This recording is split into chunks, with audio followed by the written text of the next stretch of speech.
讲怀查压力灶，3更暝半走来到武岭放烟火，管理单位讲实在是伤过分，导致阵人烧酒来到武岭停车场放烟火咧作耍。警察接到报案了后，赶来到现场，把这阵人抓起来。也毋过因互警察怀疑时，敢若佫毋知讲发生啥物代志，会当讲望天庆庆。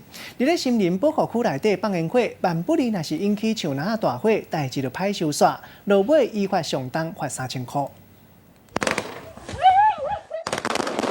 一群少年仔参加真欢喜，烟火搁一直放，算算咧，超有10个人。初五暗时啊，因走去南投武岭放烟火，毋过斟酌甲看，这个所在是伫太鲁阁国家公园的国家森林保护区内底，卖讲是放烟火，连食薰嘛袂当食。妈，你出示证件。我去车站拿一下。这个是不能放的。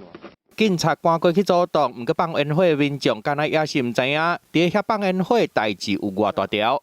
那个相机拿来拍照，收证。 警察来啊，炮啊也未放完，双方讲规半步了，才知影伫南投武岭森林区放烟火是犯法的。买手管理单位嘛去甲上网络破文，骂讲敢袂伤合啊。烟火放完本数嘛毋早走，测是读去倒位去。真侪网友嘛骂惨烈，拢讲爱罚较重咧，因为若是造成火烧山，后果想都毋敢想。会造成很多的损失，然后可能还会造成很多伤亡。起森林火灾后引起的公共意外事件，山上地区都高达3000公尺以上。 任何的救援救火都非常困难。尾啊，违规放烟火的民众，妨按国家公园法第13条，罚1500到3000。伫山顶放烟火，那正是造成森林大火影响会有偌大，无人知影。记者综合报道。